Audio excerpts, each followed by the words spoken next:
welcome to Banish the Fear of Presenting. And tonight we're just going to spend a couple of hours together. Obviously, you can come and go as you need to, you're free to do that. But I'm going to be here for a couple of hours to really show you that no matter where you are on kind of that line from, dread presenting, dread speaking, wouldn't do it if you paid me, all the way over to kind of, I get a little nervous now and again, or in certain situations.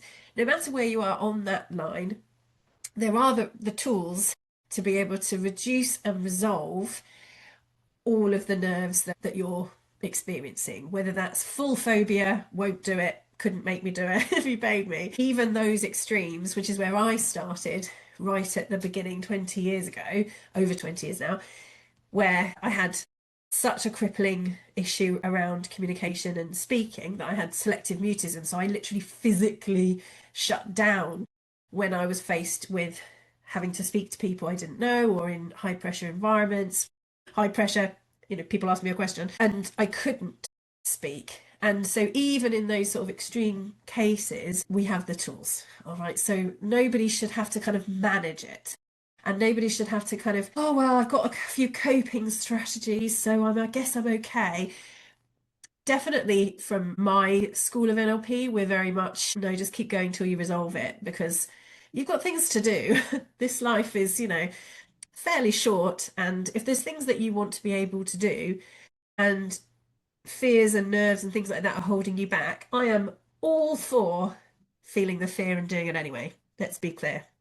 I 100% applaud anyone who has that kind of mentality. I can't, so I must. And, I've just got to grin and bear it and I've got to do it anyway and I won't let it stop me. I applaud that. There are times when you can't just feel the fear and do it anyway, like if you have a phobia. And also, if it's just draining you to the point that this is something that you have to do or that you've been trying to do for a long time, and the overcoming the nerves is the bit that takes you the most time and effort rather than like designing a presentation. So I'm a massive fan of feel the fear, do it anyway. But it is also okay to just find the right tools and do it the easy way and then just go do, do and have whatever you want at that point. And if there are other obstacles along the way, yes, you can feel the fear and do it anyway. But there are always the tools to make your life easier. So that's what we're going for tonight. I want to show you some of those tools. And I'm going to be working on the assumption that you're going to be doing it on yourself, obviously, so that you've got the tools in your own hands. But at any point you need support, then get in touch. But my purpose tonight is to show you how to do these on yourself. Yeah, so you don't need anybody else to help you. You'll be able to do it for yourself.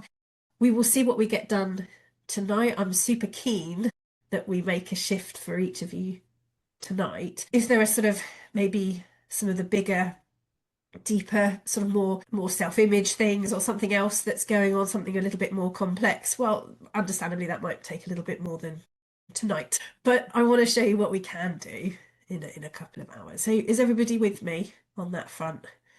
Everybody up for that? All right. The other thing that we're going to do is we're aiming to get to neutral. Right, so nothing that we do is necessarily tonight aimed at taking you from feeling nervous and fearful and making you feel 100% confidence. The confidence does come with the action, but we need to get you to the point where you can do the action. So we want to just neutralize those fears and nerves and have you a bit kind of like, so, it's fine. I can do that. Yeah. And then more experience and more practice will give you the confidence. Yep, so that's what we're going for tonight. All right. So just remember you are in good company because although we've got a small group tonight, we had 260 people sign up for the presenter training, which blew me away for starters because I didn't think that many people would be interested. But so 260 people and 90% of those people in the box where it asked about nerves said yes. I get really nervous. Yeah, so only a few people that were like, yeah, I really enjoy it. No bother for me. So you are in good company.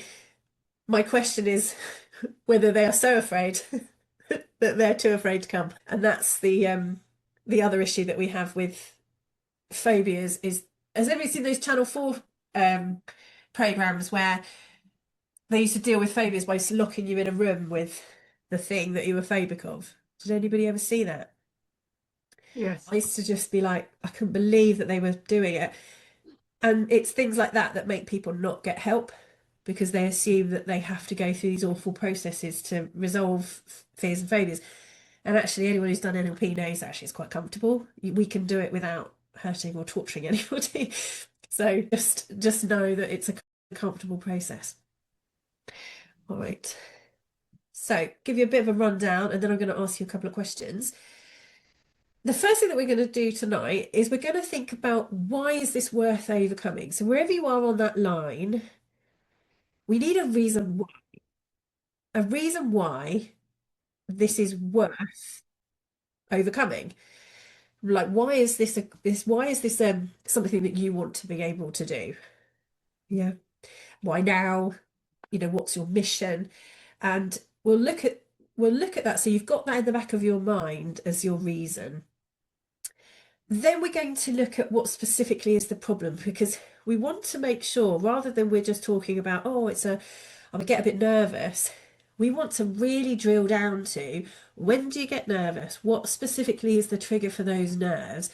Is it something to do with the environment? Is it something to do with the size of the audience? Is it something to do with the person that might be in the audience? Or the seniority or the status of the people in the audience? Is it something to do with your self-image, that you think worried people will think you're stupid, or that you'll forget something? Or we need to really drill down to, you might have more than one of those.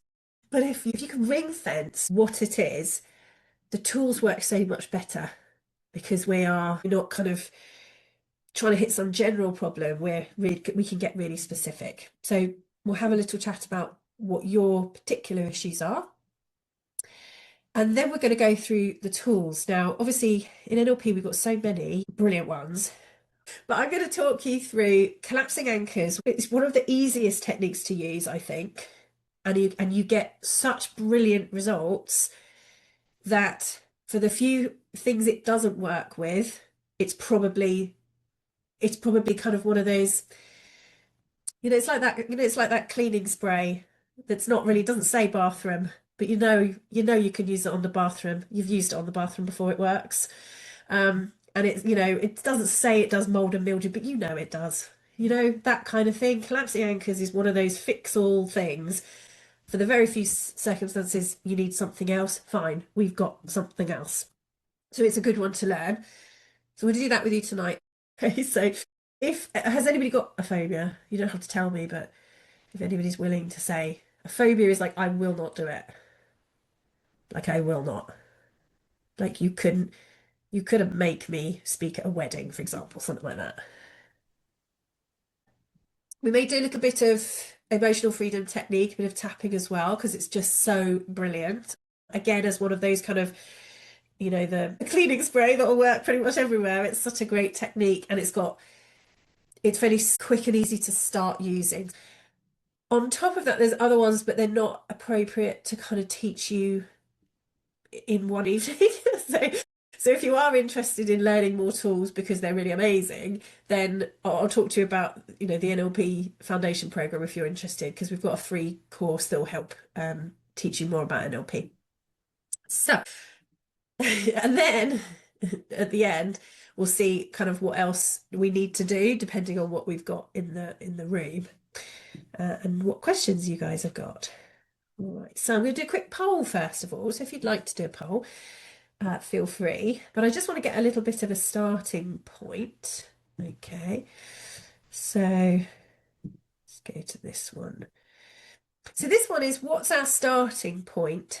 So if you're off camera, don't worry if you can't participate. What's our starting point? Which best describes you?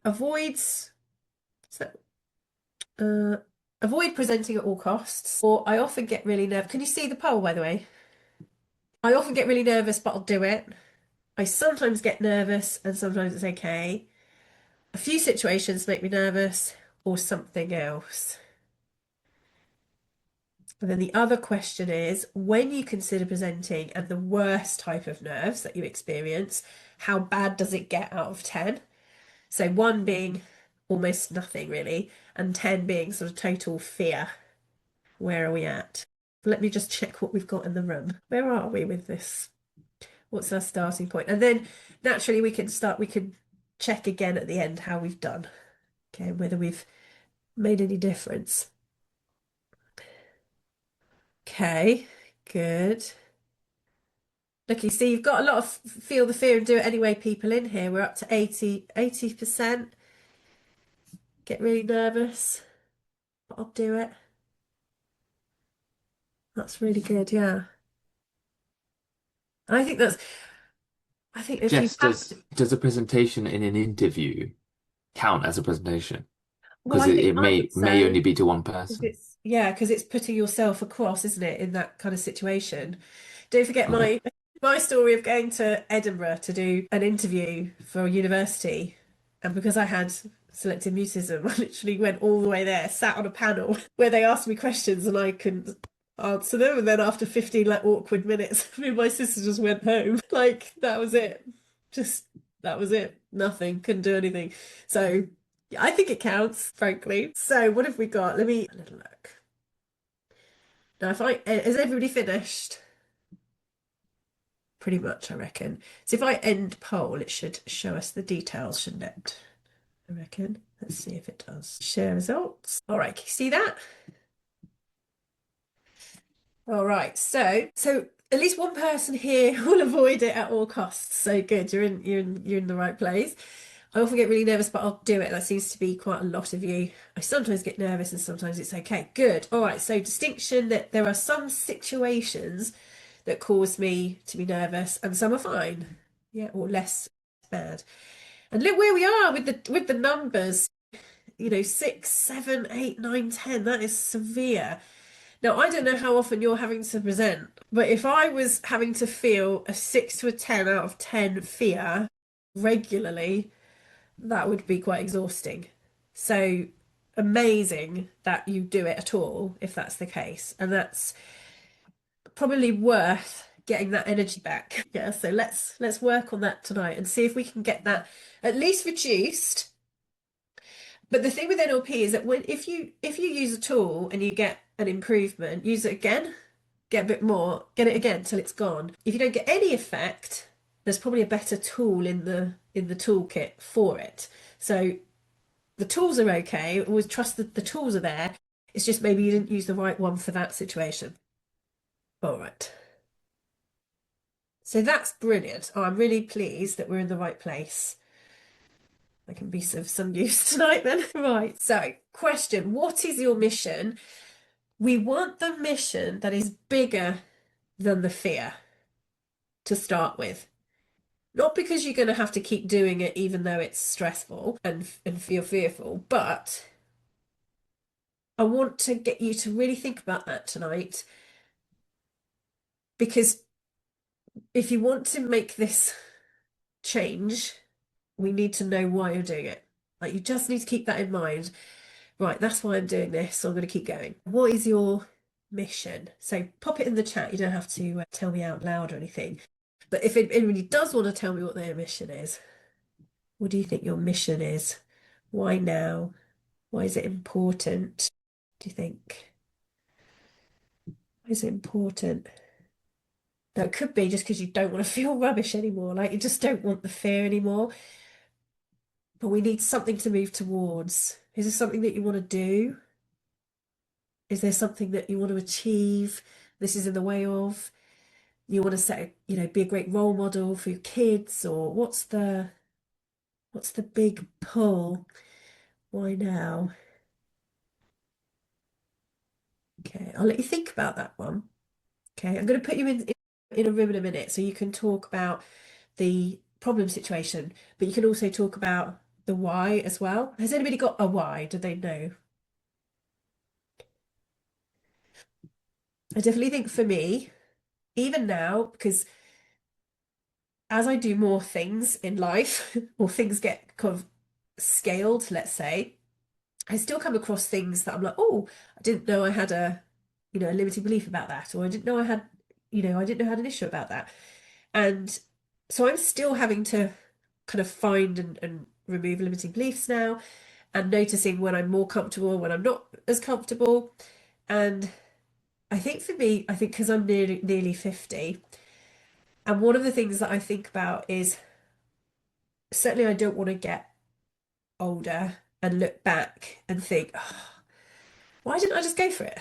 Why didn't I try? Why didn't I just damn well do it? Or why did I let that be a problem for so long? I just want to make sure that, I literally kind of, like a car chase, the way that somebody drives the cars being like chased by the feds or whatever. That's kind of how I want to embrace life, is just like, that's how I want to end, my 150 years on the planet or whatever, is like, just going at life like that, you know? How big can this thing get? How much can I sort of get away with while I'm here? And that's my sort of mission, is just to soak up all of life that I can while I'm here. Uh, all right. So the next question is, what specifically is the problem? So what I mean by that is, what what are the situations when we're talking about the 6, 7, 8, 9 out of 10? What are those situations that are really troublesome? Because it's not just all of presenting, is it? Does anybody have, so that it's like a type of audience that's the problem? You can talk out loud if you want to, or just use the chat. It's up to you. I struggle with people who I know way more than me about the exact thing I'm talking about.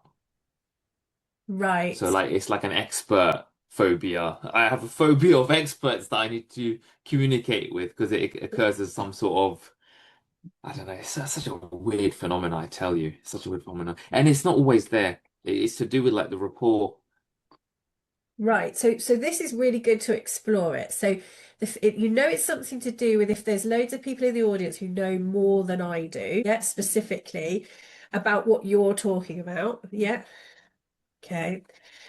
Great. It's almost like I'm wasting their time because it's like, what can I tell them of use? Right. Like, you know what I mean? Like they're gonna be like, I don't have time for this guy. What's he doing up there? Like it's gonna be like that. Like that's, I don't know, it's like sentiment.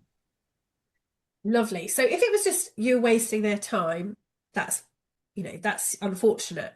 But what about that makes that, I mean, how bad out of 10 does that feel?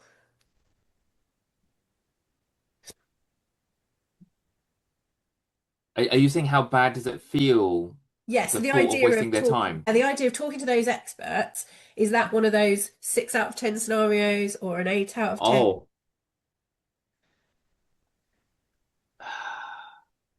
I don't want to do it. I do not want to talk to an expert and then have them say, you just wasted my time. Like, I don't want that as an outcome. Great. Okay. So that's the fear, is that somebody would say, you just wasted my time. What would they be saying about you in that sense? What would you interpret that to mean?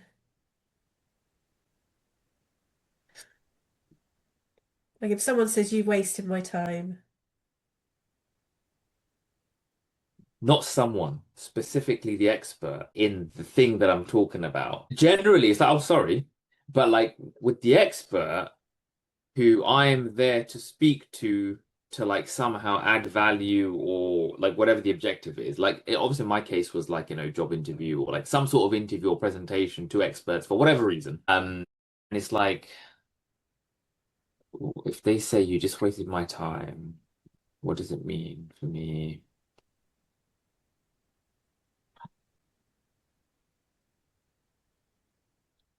Like I couldn't see it coming. Like the fact that I couldn't see that that's what was gonna happen, that I Yeah. couldn't see it ahead of time, is a total disaster for me. It's like, how could you not see that that's what was gonna happen? Like you bloody prepared for this thing. Like what kind of preparation did you do that you couldn't tell that you were gonna go in there and waste their time? Right. Like how I use my time in preparation. I'm like very possessive and controlling over. Like, if my wife doesn't support me with the childcare and like I need to go to that coffee shop, and just get my head around this thing that I Right. need to go and talk about, like I really need my prep time. And because I hate prepping so much, I just typically don't prepare. I'm just like, let's just do what it takes. Continues, yeah. Yeah, yeah. What one of the bits of feedback I got from my chief officer who managed me, he was like, "You need to go into meeting prepared." Right, And I was like, "Oh my God, that's common sense, and I don't have it. What the heck?" You know? And I was like, "What am I avoiding by going into meetings willy-nilly unprepared, as though that was a good idea?" I right, never knew. You've just got me to discover it like now. I didn't know that. I'm getting it now that it's worse if I go in prepared and there's a bad outcome. At least if there's a bad outcome right. and I didn't prepare, I can survive my own identity around it. Okay, that's what it is. Great. Okay, lovely. Okay, so what you're describing there, big kind of prime concern, we call it, um, that is big, especially if it's 10, right? That's going to be a big one. So some of the times when we're looking at presenting, it's just because it's difficult because it's bringing up bigger issues for us because obviously because the situation is more high stakes, high pressure. So for me, that's not a bad thing. That's a great thing because to now know that okay, that situation is difficult because of this issue I have around letting people down, not doing things I should do, not I should have known that even. I should have known. That's a life-changing issue to resolve. Oh, What I would say is that is a big issue for you in terms of connecting. When you connect to somebody and want to be worthy of love, you've made a story around having to then live up to something, or that you're not enough by yourself and that it's actually okay. But those parts of yourself that want to go out and be rebellious and everything else, those won't be accepted. Now, imagine for all of us, we've got that going on as well. So we're standing in front of a room full of people. In deep down, we're worried that not all parts of us are going to be accepted here. That the part that makes mistakes, the part that forgets things, the part of us that, sometimes makes jokes that don't land, like there's or even our outward appearance. That's such a big common thing for people is I don't look the right way or I'll be judged on this because that's not acceptable. That won't be loved. And I'll give you certainly a quick reframe for this before we do sort of work on it, which is the audience do not give a shit about you at all. Right? Now, if they judged you, that's fine, but that's what's going on in their life, their world, so to care about what they think to the point that it stops you is is that's the waste of time. So that's a really important one to remember. But everything going on in you is about you. And that's where you get the benefit of figuring all this out. Yeah. But yeah, standing up in front, this is why it's so, that's 90% of people, if you think about it another way, who also don't feel that they're going to be fully accepted and have parts of themselves they're scared of showing and making mistakes and not being enough. Yeah. It's a big thing. All right, so what other issues have we got? All right, let's have a see what else we've got.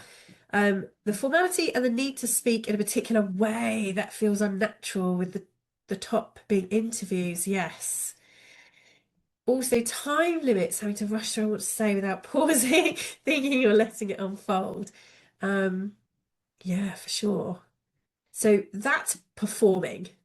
So if you're having to do something in a particular way, if you're having to do an interview or if you're having to like speak in a particular way because that's the way it's done. Like for example, in the House of Parliament, when you watch people stand up and they have a certain way they have to speak and there's rules and it's not a casual conversation. It's performative to a degree, isn't it? So that sounds like when you actually want to be yourself, because that's where you feel comfortable, but you have to perform and it doesn't work with the way that your brain works. That can be really challenging as well. So one thing is going to be identifying if there's anything in there that is particularly bringing up negative emotions. Otherwise, just being more practiced in those environments would help. So we have to separate out performing the same thing over a lot of time will get you more confident in that area. But dig a little bit deeper. What does that bring up for you when you do that? Because feeling unnatural. Oh, there you are. Hello. Hello. What is that? So which one is the worst one? The formality or time limits, or is it the whole thing? I would say a mix of it. I always get very, very stressed leading up to interviews, for example. And Yeah. it's like my mind sort of goes against it. It doesn't like it. It doesn't like having to do it in a particular way, which also involves the sort of getting everything that's needed within this specific sort of 5 minutes or whatever, because I feel that that's just not natural. That doesn't allow the time for like a proper sort of Right. conversation or anything. And then it also becomes physical. And this happens also when I'm not stressed that much, like when I'm like a normal level of stress. What happens is I start and my mouth becomes dry. Yeah. And that then makes me frustrated because I'm Yeah. not speaking as well. Yeah. That makes me stressed. Spiral. Yeah, absolutely. Yeah. Once we get into that self-awareness thing and we're like, oh no, no, I've got the symptoms. Yeah, yeah. All right. So I would say that's if you're getting the dry mouth, if you're getting physiological symptoms, there is definitely the stress part of this, which is the problem. So I think if you can if you can identify that as, rather than just interviews, think about when you go to the interview and you walk into the specific place, or where is it that's the worst, which is the worst bit. I'm going to give you guys a few minutes to talk to each other about this because I think it's really important. I've given you a couple of examples of kind of searching around in there, because if you've got a physical if symptoms at all, then there is probably this the stress about something. And what does it mean if you're having to rush? What does it mean if you haven't got the time to get your point across? That sounds like it's bringing up something else. And Sandy, you said it's the build up to the presentation. Yeah, so the dreading it in advance, and then the first 5 minutes. That's classic for people. That first 5 minutes being the worst, where you forget everything, your shaky voice, going red, you're having the nervous system symptoms. Are you okay if I put you into just some sort of random breakout rooms, just to those two questions? What is it for you? Like, what is it for you that's so bad specifically? And why is now, like, why is it important that you overcome it? Yeah, you don't have to talk to anybody. I'm just going to put you into breakout rooms with more than, I think most of you are on camera anyway, but I'll put you in threes in, yeah, three people in a room. So if you don't want to talk, you don't have to. All right. And if you want to think on by yourself, you can, because you can let everybody else talk. I'm just going to do 10 minutes, because the more we can ring fence it, the better the tools will work. Okay, so it is worth thinking about it in advance. If you want to ask me a question, then feel free to come back to the main room and ask me. Okay, I'm going to pause the recording. All right. Off we go. So just 10 minutes, and I'll close the rooms automatically in 10 minutes. Is that? Oh, lovely. So we've had a few minutes to think about what is the actual issue. So tell me some of the things. By the way, in the chat, I have put a little document in there with it's actually more than 100 things, but it's more than 100 things that you might dislike about presenting, things to dislike.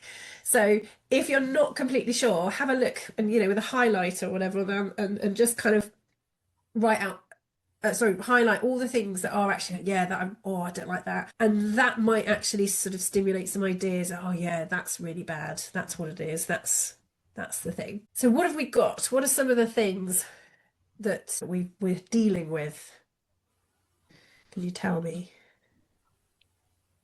For me, it was I'm more nervous presenting in front of like people I know versus strangers. I Right. would much prefer to present in front of a room full of people that I didn't know. I love it. Right. Okay. Okay. Now, whom is that the exact opposite for? That's the opposite for me. Yes. Okay. How is it for you? So I'm fine one-to-ones or people I know. Could be 8 people I know, fine. But a room full of strangers, no. That's when the nerves come. So notice how that's kind of in that sense, if we go underneath that, what is it about the people that you know, Emerald, that makes that so difficult? Did you get to that level? Yeah, I was just thinking about it from the start, a few minutes there. I think maybe I'm afraid of what they'll actually think of me and maybe rejection. So it would matter. So those people that you already feel connected to, you might lose that connection. I feel like maybe maybe that could be my underlying issue. And would it be more the connection that you would lose, or that you would lose significance, that they wouldn't think? I definitely feel like, yeah, that they would just think I'm stupid. I was like, why is she up there? She knows nothing. Okay, I think that's maybe, yeah, what it is. lovely. And Sandy, with you, it was, I'm fine with people I know. What makes it so difficult with people you don't know, do you think? I think with people I know, I feel like they're probably on my side. They wouldn't want me to screw up and they wouldn't care if I screwed up. Whereas people I don't know, I don't know what they're thinking. Yeah, okay. And what's the worst thing they could think? I don't know what I'm doing.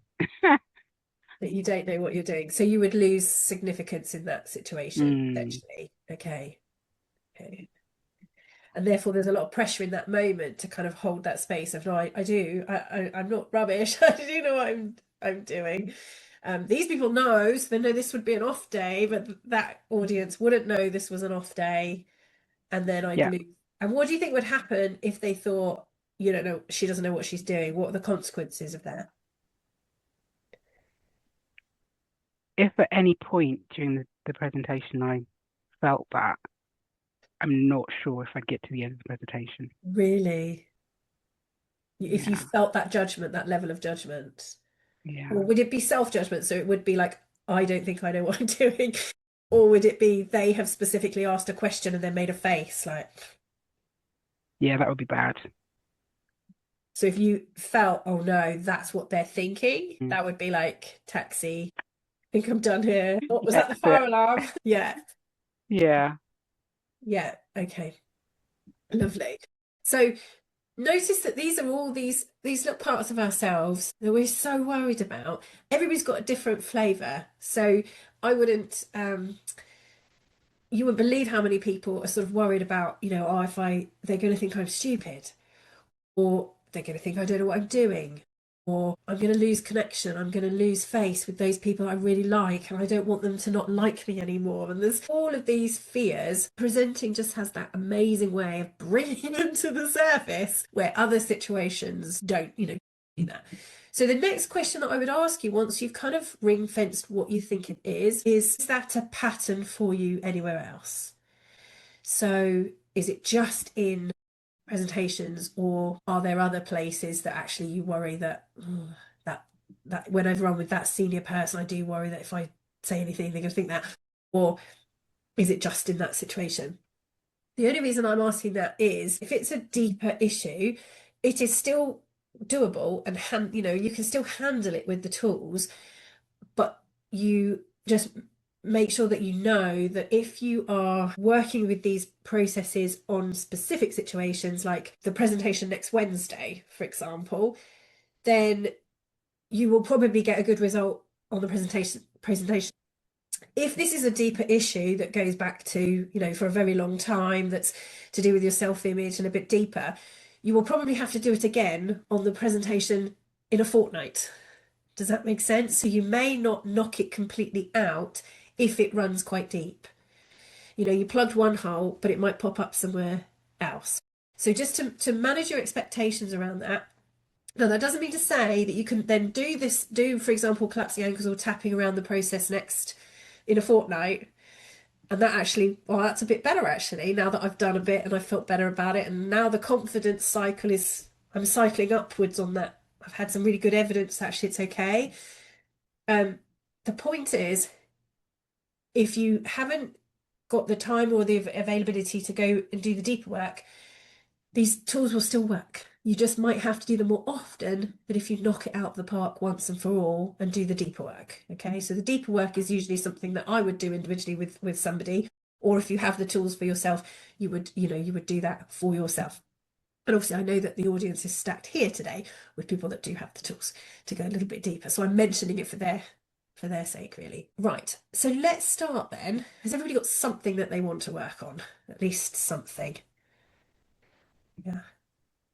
If anybody's confused, doesn't know what to work on, then I would say pick something that you absolutely know, oh, I really don't like that. And if you've got a memory of doing it or a very specific situation where you might have to do it in the future, that'd be a really good one for this. So we're going to start with collapsing anchors. And again, I'm just going to go through, I'm not going to teach you how to do the process like you were a coach. I'm going to just teach you how to do it for yourself. All right. And the way that we're going to do it,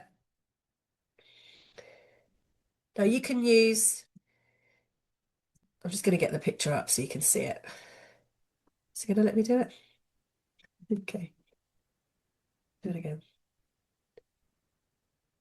So what we're going to do is we're going to use the process of stimulus response to wire up a bunch of neurological resources like confidence, like control, like all the things that are missing in those situations where we want to perform, where we want to do well. We're going to kind of think, what is it that I need in those situations? Total, control, certainty, self-love. Is it relaxation? What is it that I need that if I had it, I'd probably be okay? And we're going to create what we call an anchor, so that when you do something like squeeze a fist or your thumb and finger together, it's going to release all of those lovely feelings into your body, okay, at one time. Then the other thing that we're going to do is we're going to wire up the situation that you want to change. So collapsing anchors is brilliant if you have a situation connected to a negative feeling, not a phobia. We're not doing phobias at this point. But if you have a situation like, oh, those people in front of me and I don't know anybody, or I'm dreading that presentation that's coming up, that's the perfect type of thing. So then we're going to think about the situation and wire up a connection to either squeezing a fist or squeezing a thumb and finger together on the opposite side of the body. So then what we have is we have wired up our kind of trigger, for example, or a button to be able to kind of stimulate that part of my brain where I'm thinking about that fear, or I'm thinking about that thing that I'm afraid of. Neurologically, you release your cortisol and everything else into your body. Then you're going to fire off the anchor that we created with all those lovely resources into it. And what that does by having two in the same place at the same time is that all those resources then get kind of washed into that thought that you're having and neutralize the negative feeling. So it's like you can't feel total certainty and total fear at the same time. You'll end up just feeling neutral. And that's what we're trying to do. Yeah, we're going to use all these positive resources to neutralize the negative experience connected to that thought. Kind of makes sense? Please say if it doesn't. Okay, I think some of you have done this before. Other than that, just follow the instructions, yeah, because it's going to be sort of super straightforward. I'm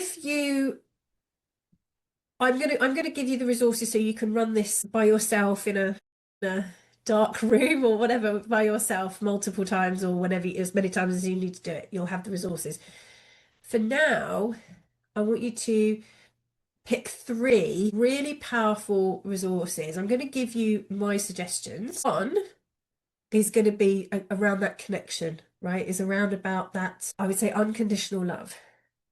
That sense of being utterly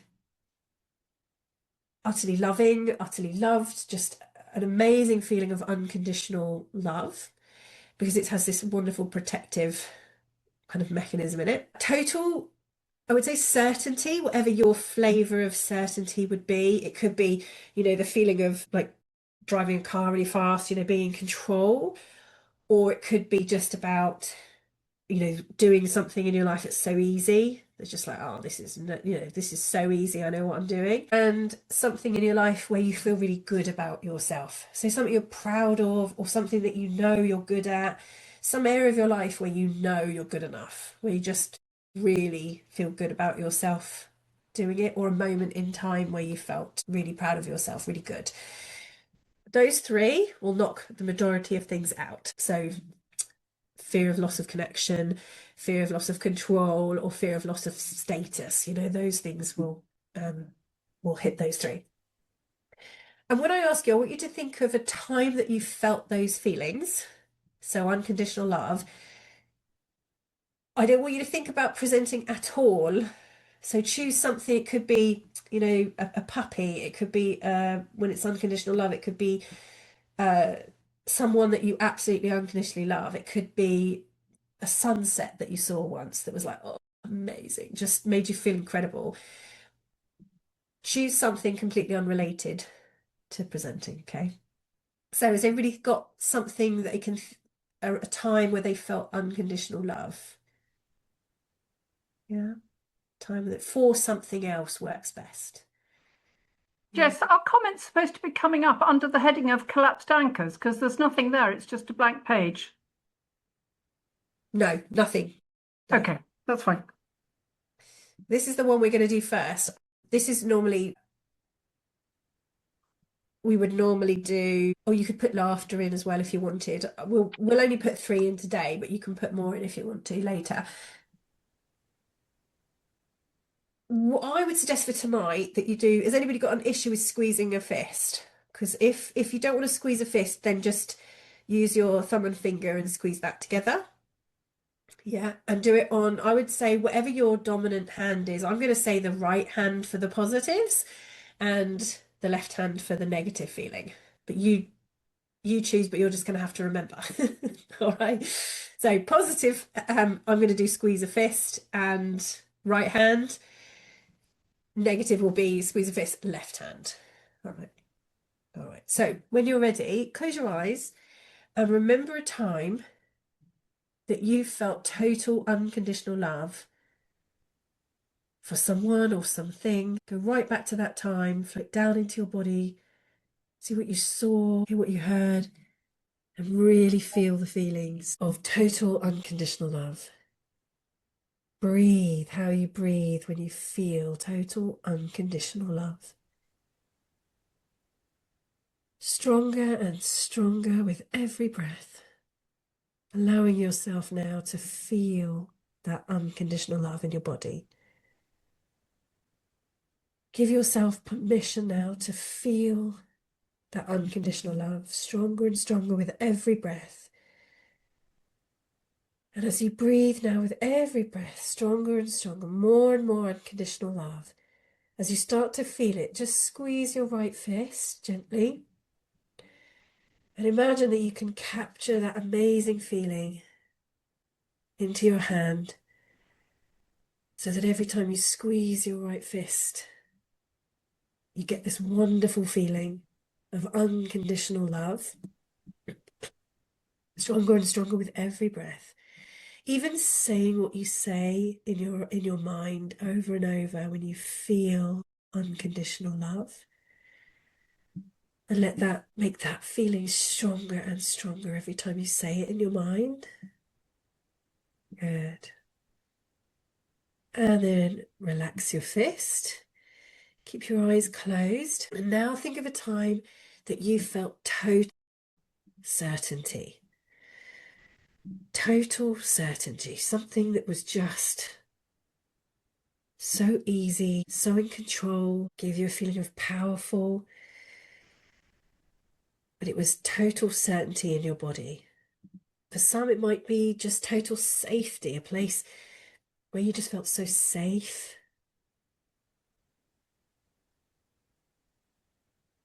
And whatever your certainty is, just go back to that time now, float down into your body and see what you saw, hear what you heard, and feel the feelings of total certainty.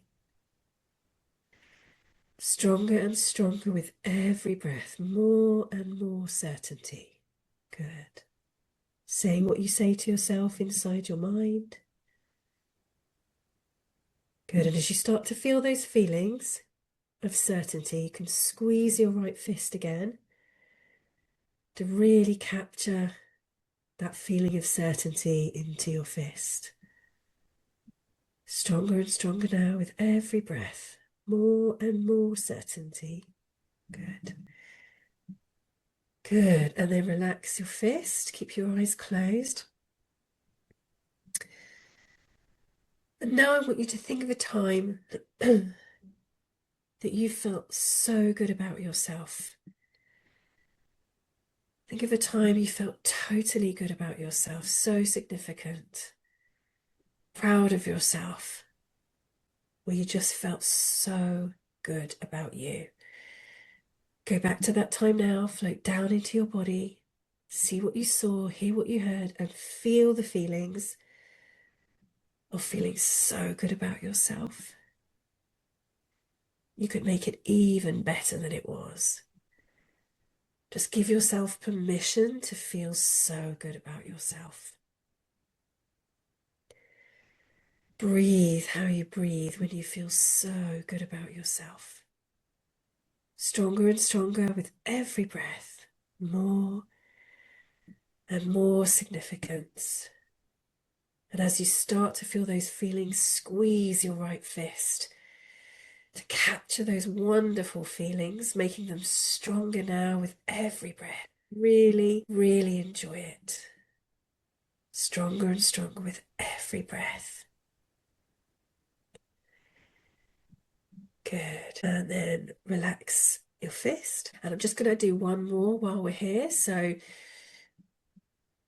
keep your eyes closed. And I just want you to remember a time that you laughed so hard you nearly weed yourself.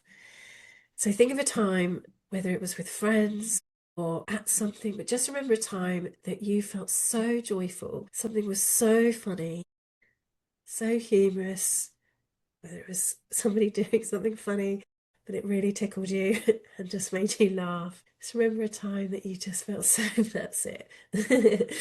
That's it. Think of a time. Just let your mind show you a time so funny. That's it. Go back to that time now and just relive that experience of laughing and finding it so funny. Just the way it feels in your body to just be so tickled by something so silly. That's it. Yeah, breathe how you breathe. That's it. When you find it so funny. Good. Good. That's it. See what you see, hear what you hear, feel the feelings.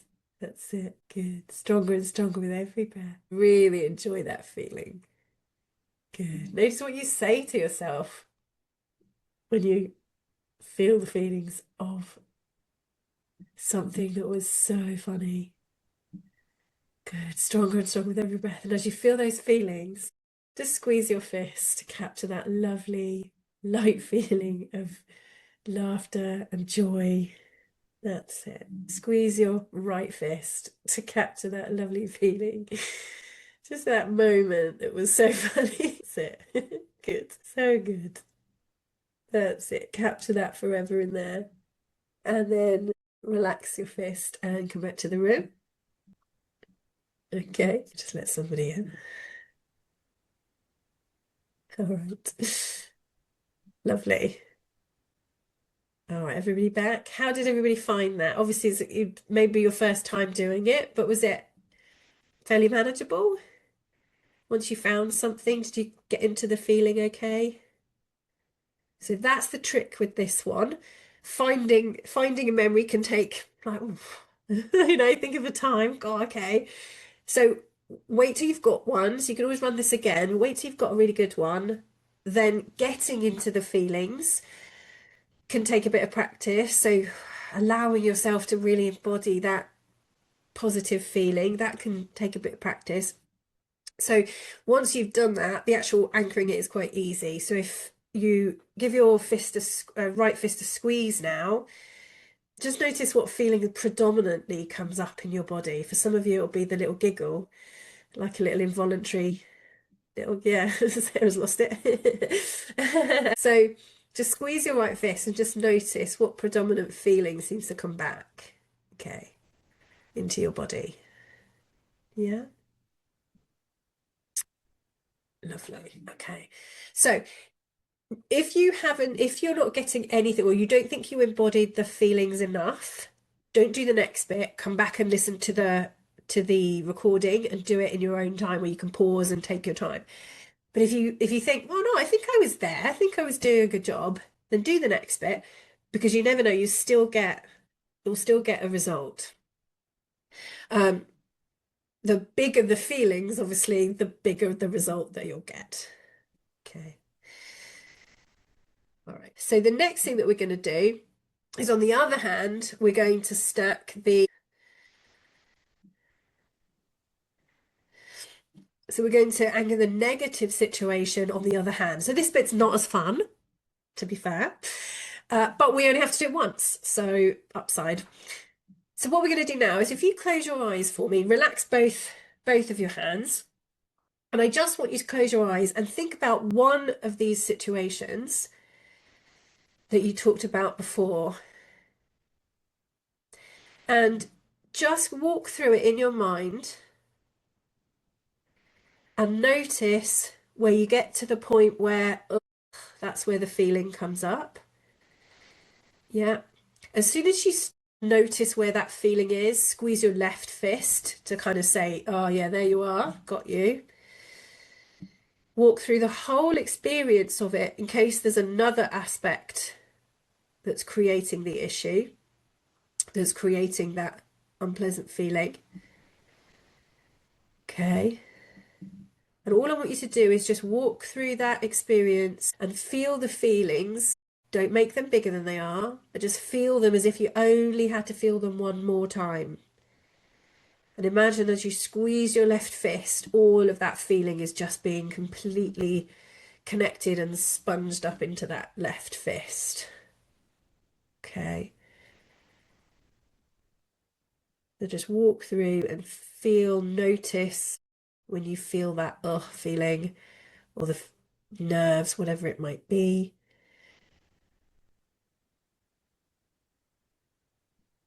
Okay, squeeze your fist. When you feel like you've walked through it and felt it, you can relax your fist. If you're still noticing things, kind of encapsulate the whole thing into your left fist. Notice what you see, notice what you hear, notice what you feel, notice how you breathe, notice what you say to yourself.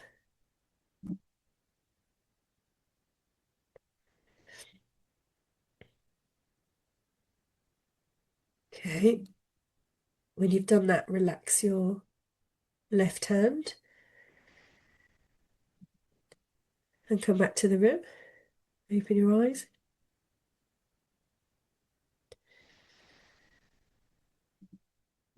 Did everybody manage to get the situation, like the one situation they're trying to work on, and the feeling? Yeah. Did anybody not? Did anybody not be able to find it? Everybody got it. Yeah. You can always say in the chat if you want to. It's gone very quiet.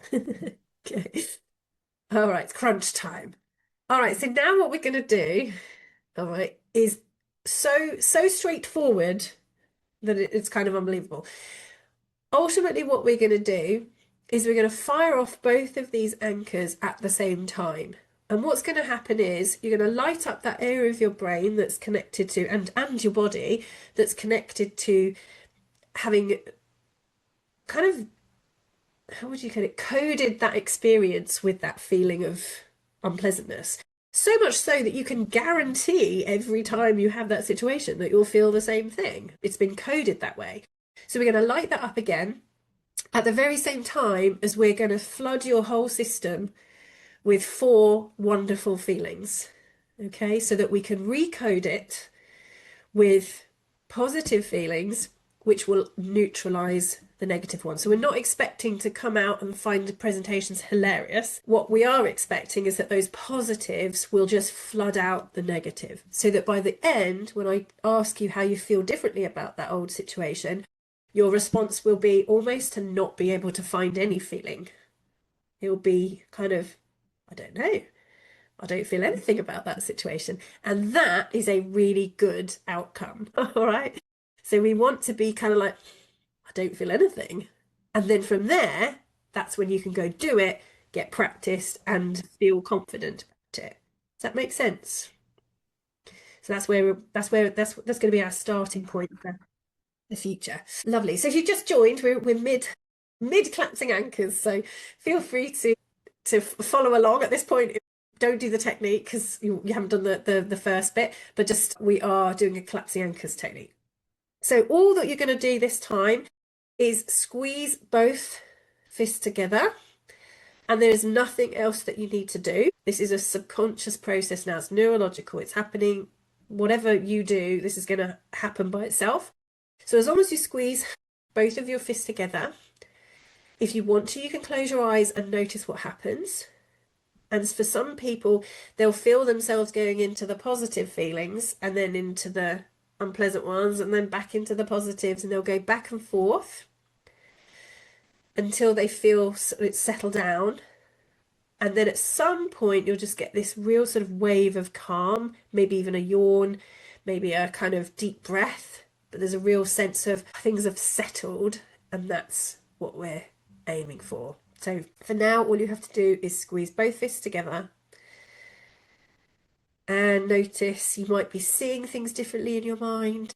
You might get some pictures coming up. You might get some aha moments. They're nice when you suddenly realize, actually, that's why I don't need to worry about that anymore. And you suddenly get a realization. If you get one of those, that's really nice. So for now, just notice, just breathe. Just let those wonderful feelings flood through your body. Okay. That takes as long as it takes. But quite often it can be done very, very quickly. So just wait for that big breath or the yawn. You'll just feel it in your body where it just feels calm. There we go.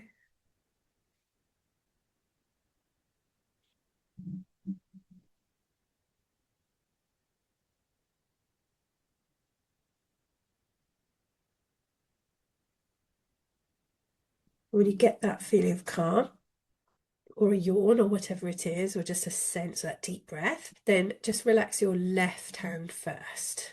Okay, so relax the left one first, leave the right one on a little bit longer.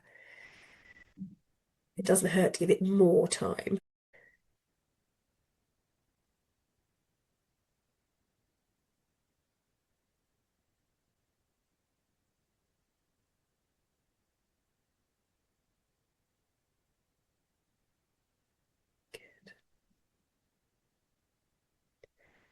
Okay, so in a few deep breaths now, it's good. There's no pressure, you take as long as you need.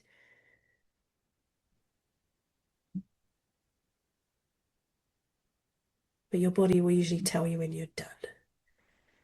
Just might tell you in a different way. That's all good.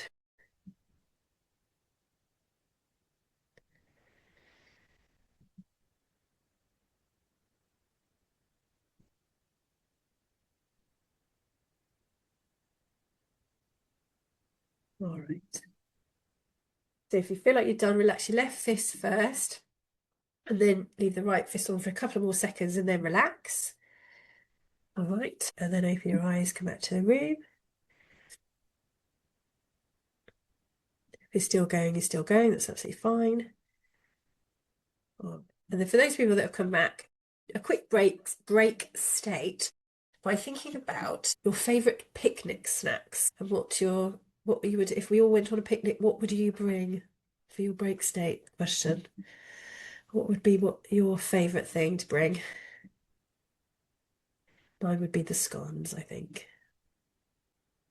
I think it's only right, being in Devon, that I would bring the scones, isn't it? The lemonade. Good.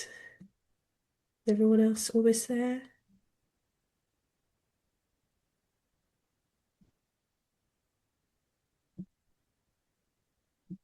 Okay.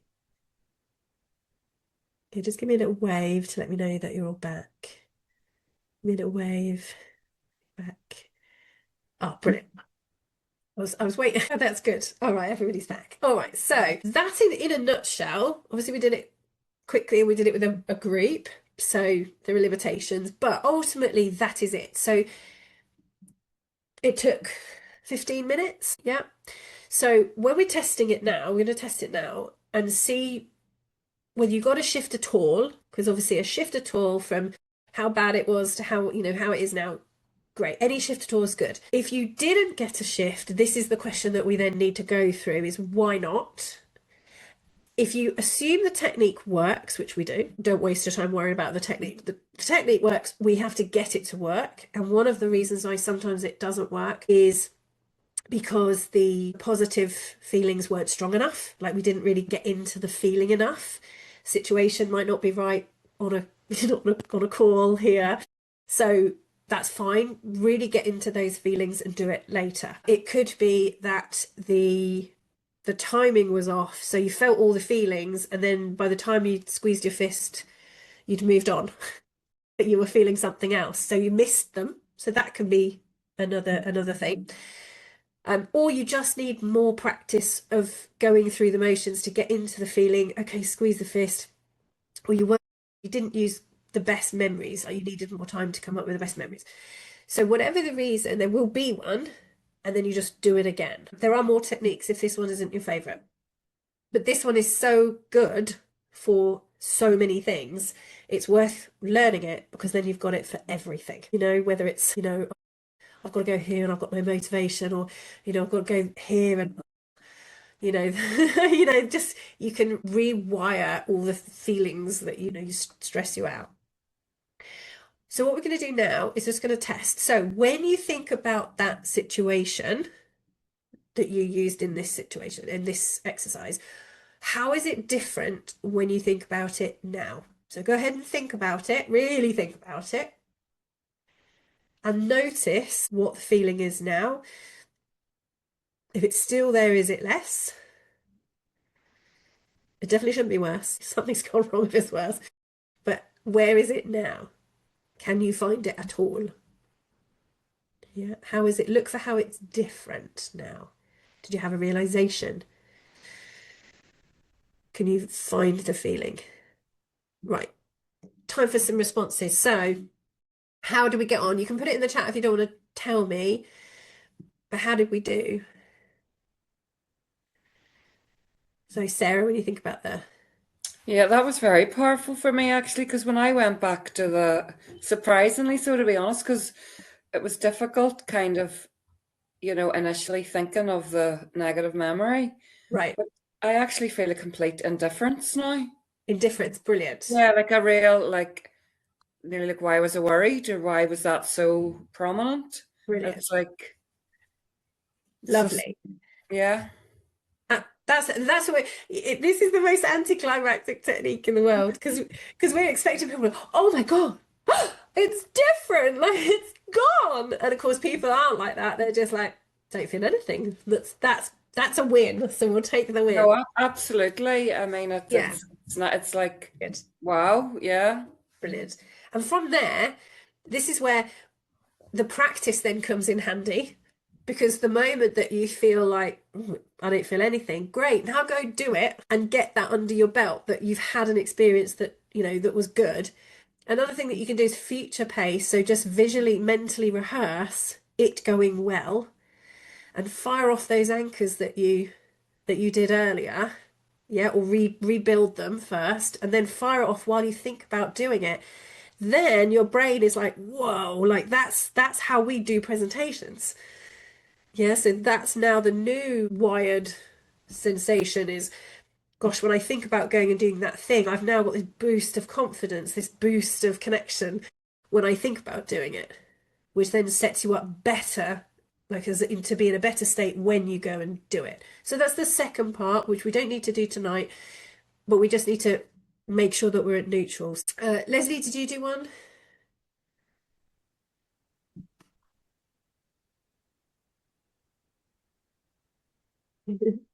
Oh, you're on a phone. Oh no. Yeah. Yeah, for me the difference was my breathing was just so much more in control. Right. Therefore because I wasn't getting that palpitations in the chest, the physiology. Yes. And that I felt nothing like when you said go back to it. I was like, you know, that moment where it's like, well, where is it? What was I worried about?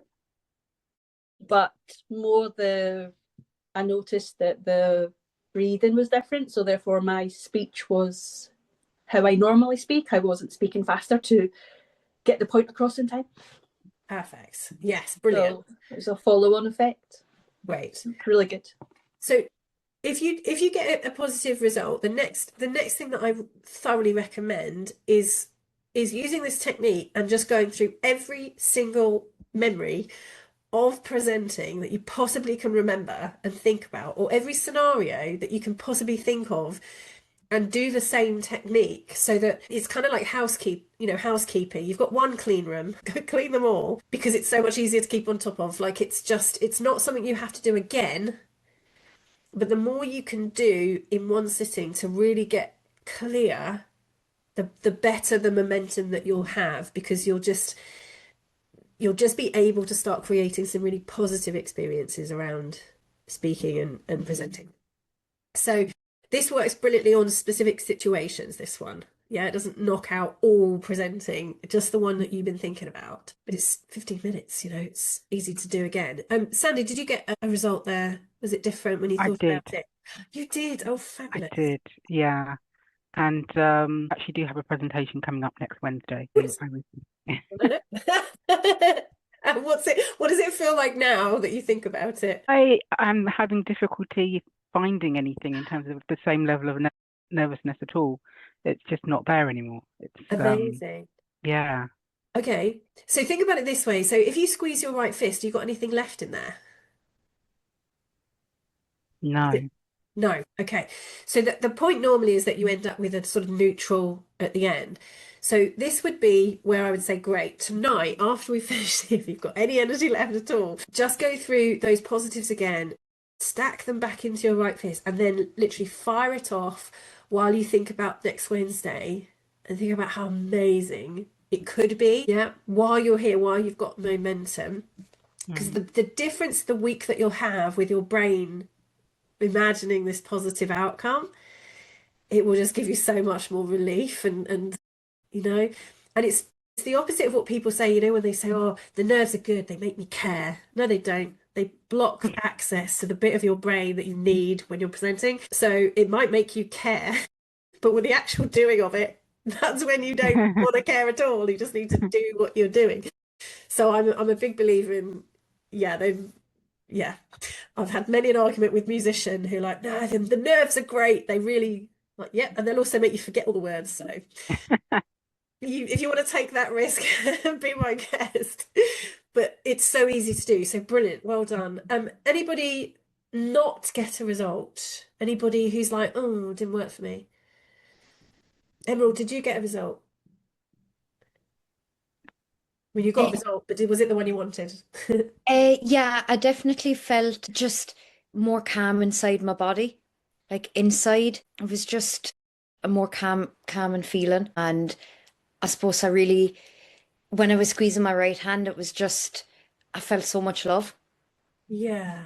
Like it was the feeling of just happy. It definitely outweighed the negative. Great. And then when you tested it at the end, so when you think about it now, that same situation, is it different now when you think about it? So it was different during, is it different now? A little bit. I feel like I won't actually know until like I'm up doing a presentation. Okay. If you know what I mean. Like I suppose I feel I could. It's given me a little bit more confidence. I think I'll need to like work on it. I'll do it Yeah, again. that's But fine. yeah. So any shift at all, remember, is a win. Yeah, because you know that it's just a case of I'm going to get better at this technique. I'm going to use it in more things. This is the thing about NLP is that if you can learn to use the techniques, it's very targeted. It's very specific. So it will, you know, it's the right tool for the job when it's a specific thing. We'll talk about tapping in a second because I absolutely love tapping, and there are lots of different techniques that you can use, and I've got videos for all, you know, for different techniques. It's fairly easy to learn, but I'm going to teach you a very, very quick one. What I'd like to do before that is I would quickly like you to connect with your inner child. Now, the reason being, when we talked earlier about standing up and presenting, it just brings up all of those sort of senses of, will we still be loved? Will we be enough? You know, it's such a deep thing that I want you to have the opportunity, if you want to just give or connect with your younger self, because otherwise what it can feel like is that the moment that you go out into that on stage moment, it's really your inner child standing there. And I want you to make sure that that's not the case, that actually she's not there on her own, she's not all his own, they're not there by themselves, they're there with you and your expertise and your ability to do this. So if you want to do this, just close your eyes with me for a moment. Okay. And I want you just to imagine that you are walking into a room, and a room that you might typically expect to present on. It could be on, if it's a room that you present on a screen, that's fine, like through Zoom, or if it's on a stage, or if it's on just in a meeting room, that's fine, whichever normally would be your environment. And I just want you to notice that the person who's about to give that meeting is a small child, around about the age of 6 or 7, so a young child. And it's your younger self that's standing there. And I just want you to notice from your vantage point what is coming up for her or him standing there on that stage, about to present, and the things that they're worried about, the fears that they have. And notice how in every cell of your body you want to go to them and wrap your arms around them. And I just want you to notice if they invite you, so make eye contact with them, and just notice if they give you permission to come and wrap your arms around them and just give them such a wonderful cuddle.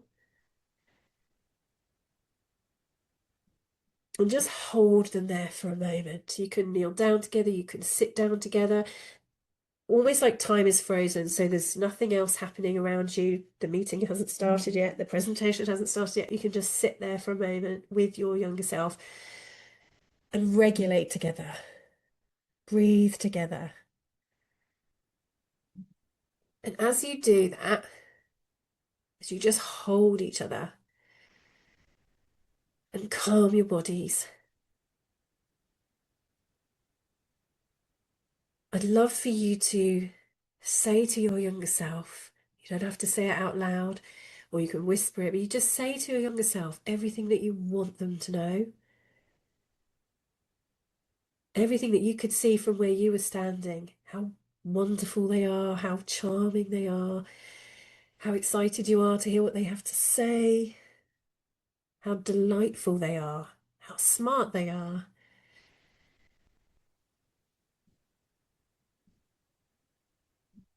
And that you are their audience,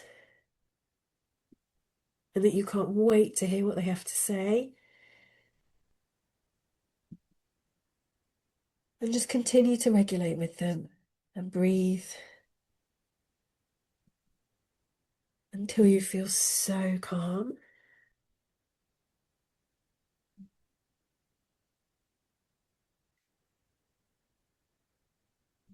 Tell them anything that you want them to know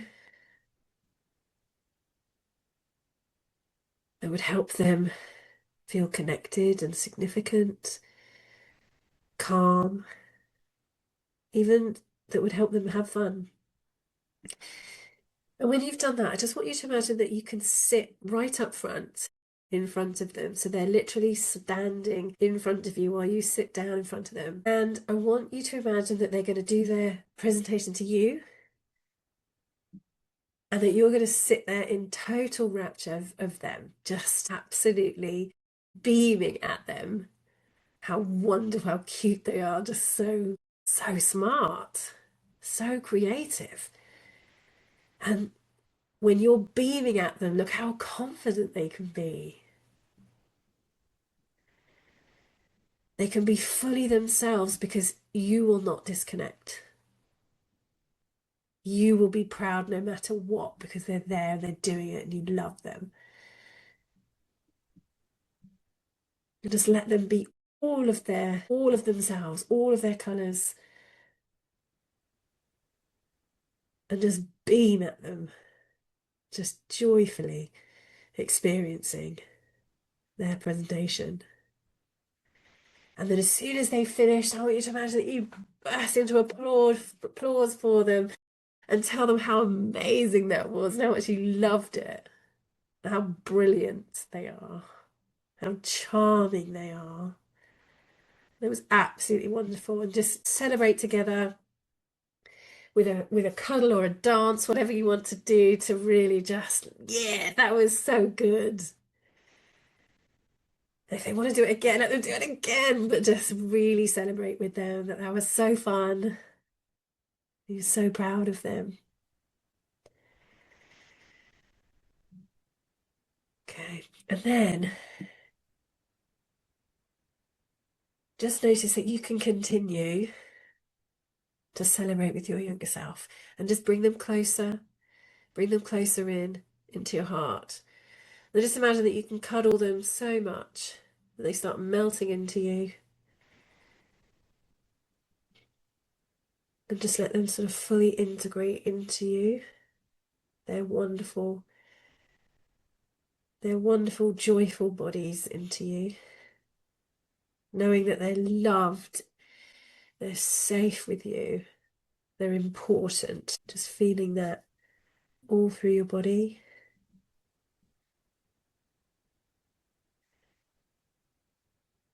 Knowing that your younger self will never have to go up there by themselves again, because you can do it together.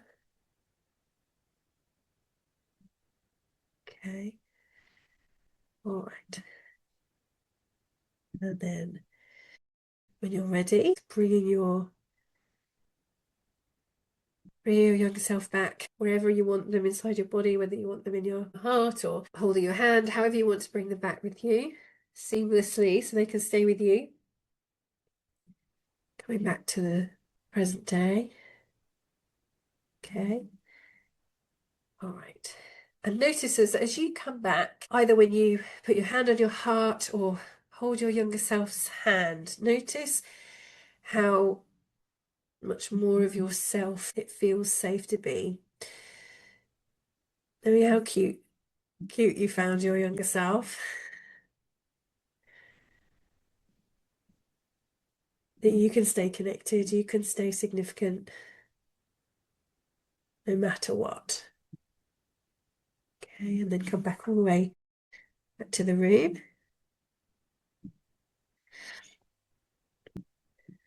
All right.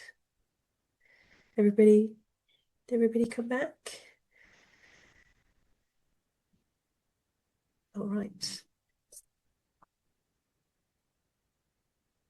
Right. Any questions? Everyone all for anyone, was that a bit more emotional than they thought it might be?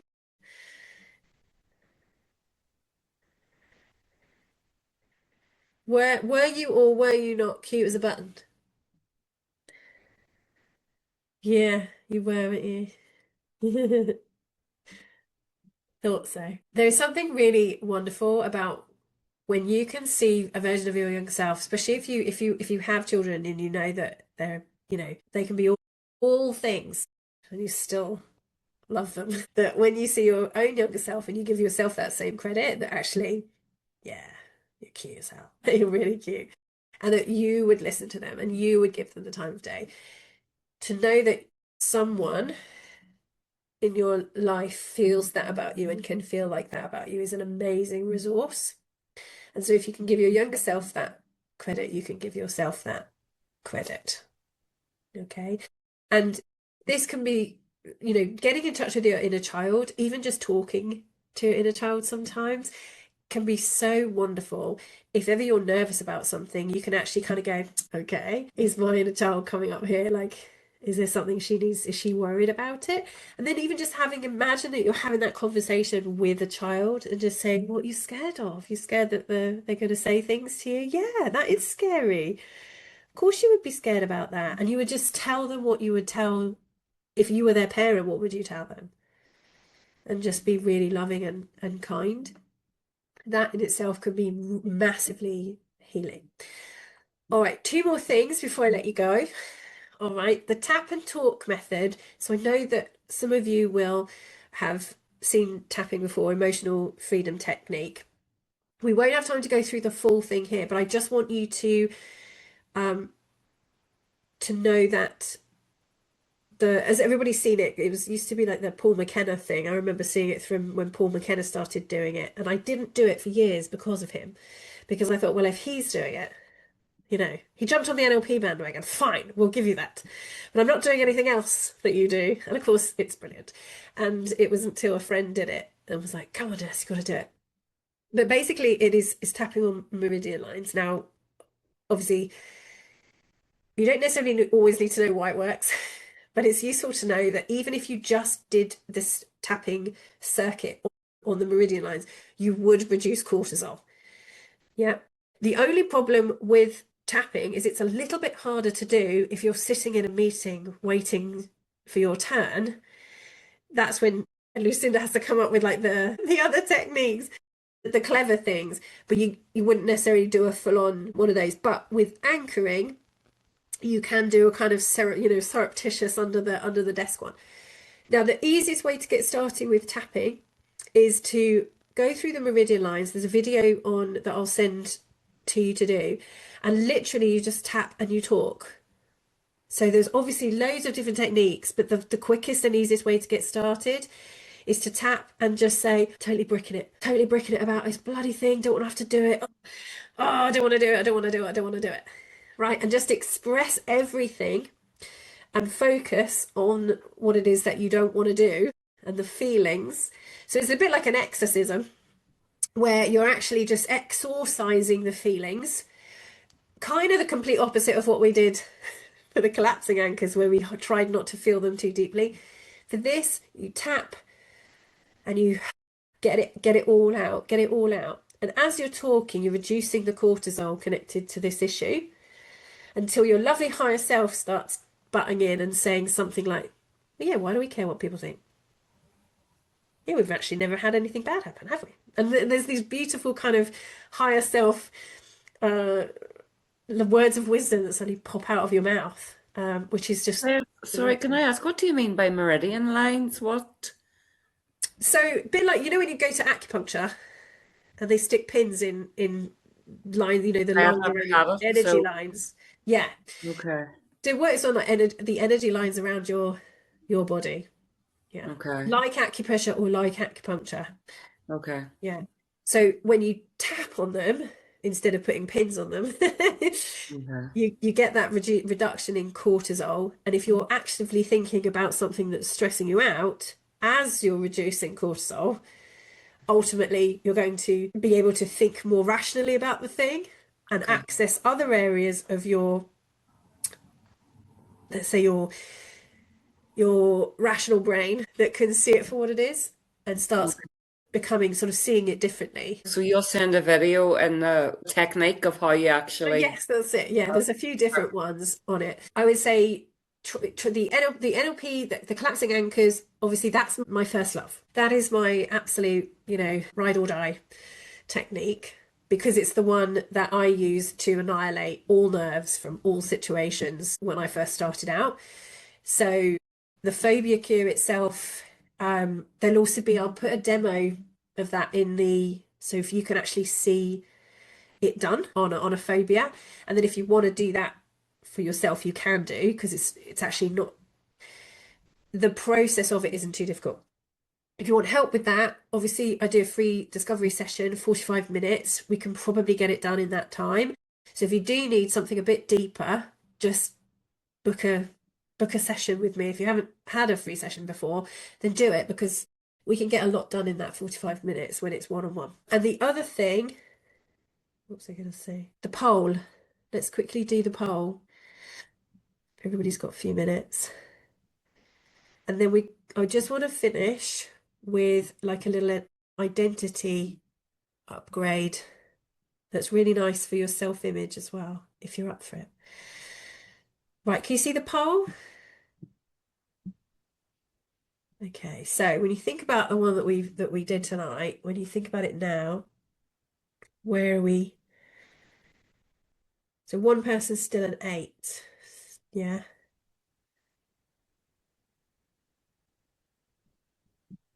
Good, okay. 2 people still an 8. Was it a 10 before? So That's my fault. I think I did it the wrong way around. I was thinking 8 was good and not see the results. as Yeah. bad. Yeah. I'm so sorry. That's my fault. It should have gone the other way around. I apologise. But was there still somebody who was an 8? Who's an 8 out of 10 still bad? See me after class, I think, because that's yeah. If it's just wrong, yeah, because that's yeah. Even if it's down from a 10, that's fine. But if it's not, there's something's gone wrong somewhere. 6 and 7, okay, not too bad. But we've got 1, 2, and 4. Lovely. Okay, so somebody was still a 7. Is that better than it was? Whoever was 7 out of 10. Is that better than it was? I think that's me. Yes, it is definitely better. Great. Okay, so next time, like even if you get to a 4 or or a 3, that was great, and then keep going until you get to the 0 or the 1, which would be great. All right, so let's have a look at the share results. Okay. All right.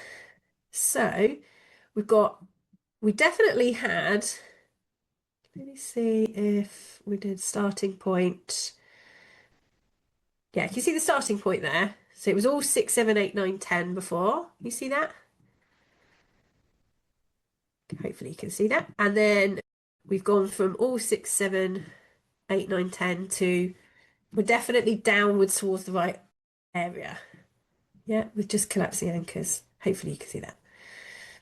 So pretty pleased with that. Obviously one was a wrong 8. If anybody's still an 8 and they hadn't moved, then we need to adjust the technique a bit. So we need to look at what was going on in the technique. And I'm really happy to talk to you about it. So any questions on anything that we've done tonight?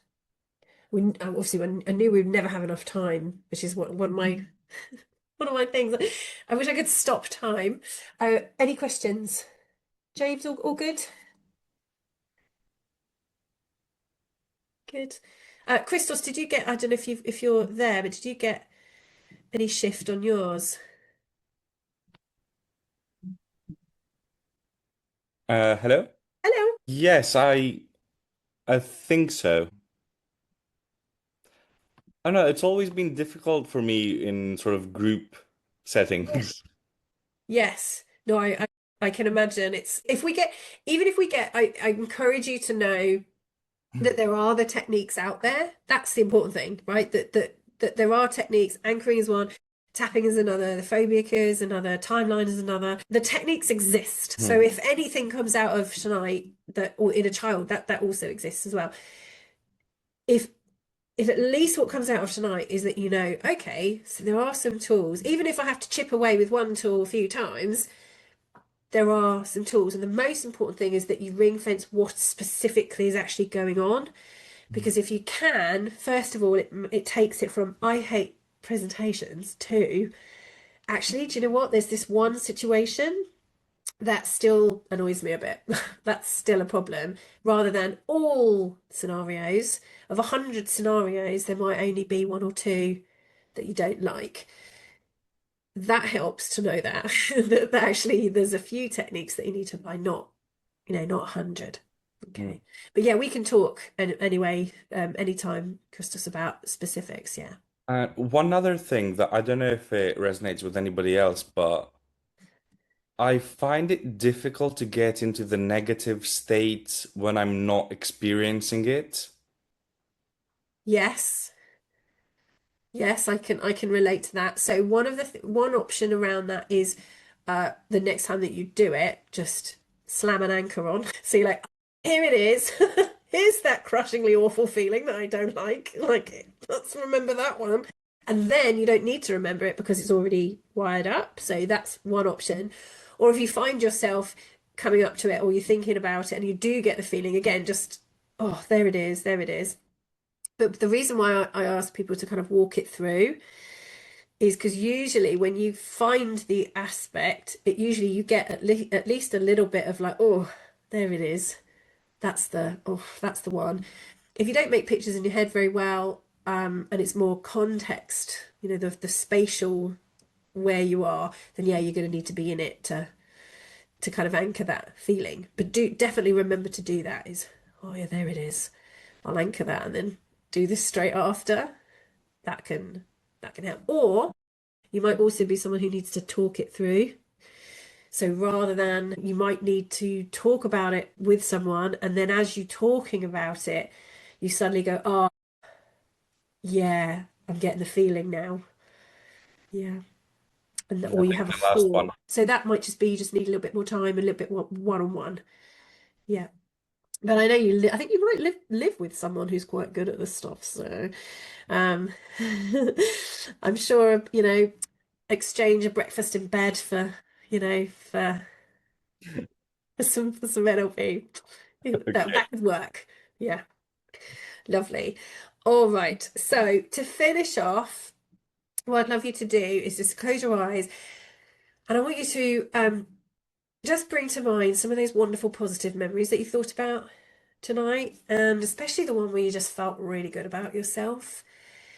And I want you to remember, as you close your eyes and just bring your mind to those feelings, that you have so many amazing memories. You have collated. You are amazing as a human being of creating experiences and memories. And some of those experiences and those memories are absolutely brilliant. Some of them are painful. So many are good. So many are experiences that you might want to keep closer by. And so one of the best things that comes out of doing collapsing anchors is practicing finding those positive memories and keeping them a little bit closer to you, so that when you think about your life and who you are as a whole, and I ask you, when was the last time you laughed so hard you almost weed yourself? Even if it wasn't last week or the week before, the memory of when you did pops straight back up because you thought about it recently. And when I ask you, when was the last time you felt really good about yourself, even if you haven't lately felt great about yourself, the memories of times that you felt great about yourself pop straight up into your mind, and you can jump straight into them and feel that feeling. And just relive some of the most amazing experiences that you've had that collectively will remind you who you are. So all of those times that you've been courageous and a little bit crazy, a little bit daring, you've been bombastic, you've been out there, you've been ferocious, you've been protective, you've been so many things. And you have access to those states of being. You have access through your memories to you being ferocious and courageous and brave and smart and capable. And the more you remember those memories and keep them close, it will help remind you of who you actually are. so that the next time you walk into a room, no matter who's in there, you remember who you are walking into that room. Yeah, you might be that, you're that person who was so outrageous and didn't care what anybody thought, even if it was for a moment, a day, whatever. But that's in you. So find those memories and practice reliving those experiences to remind yourself who you really are. And the next time you think about a presentation or anything to do with speaking, communicating, just mentally rehearse it going well. No matter what you think you're capable of, just imagine walking into an environment and seeing the reaction in the person or the audience that you want to have. And see it multiple times happening the way that you want until your brain can't tell the difference between whether it's already happened or whether it's something that hasn't happened yet, and has no other option but to believe that that is entirely something that you are going to experience. And it won't question you. It will find all the resources that you need to support you in achieving it. Okay. All right. So when you're ready, coming back to the room, feeling really good about yourself and your life in every single way. And I really hope that that was a useful first step for some of you. Please email me your experiences and talk to me about anything else that you need. Because I can always do another one of these and do more techniques. That's not a problem. Whatever we need to do. My job is to help you get out there and present more. Hopefully, I think most of you are coming on the 25th and 26th of April. Even if you're not coming live, you'll get the recordings. But I really hope you can come live, because my job is to try and make that as fun, as engaging as possible. So it should feel like fun for 2 days. And it's only 10 till 4, so you'll still be finished with, like, you know, a whole day practically left to play and stuff. But it'll be lovely to see you there. For anybody that's interested and intrigued by NLP that isn't already qualified, we've got a free NLP Foundation coming up 16th, 17th of May, where you can come and learn sort of the basics, all the psychology around NLP, especially to do with the communication and limiting beliefs and things. And then if you wanted to, you could go off and learn the practitioner training, which is all the collapsing anchors and the timelines and things. But even just doing the foundation from a communication point of view massively helps with presentations. So I'll put all of that into my follow-up email, so you don't need to remember it for now. But I hope to see you in, was it a week or so at the presenter training. And thank you very much for sharing your evening with me. It's been lovely. Thank you. Jess, thank you so much. Very generous with your time as always. You're and that welcome. was a couple of hours, so thank you. Thank you. I was Lovely really to see everybody too. Thanks, Bye. Jess. Thank you, Everyone. Jess. If anybody needs anything, I'm here for a few minutes. Thank you so much. Thank you. So nice to meet you, Emerald. Yes, thank you so much.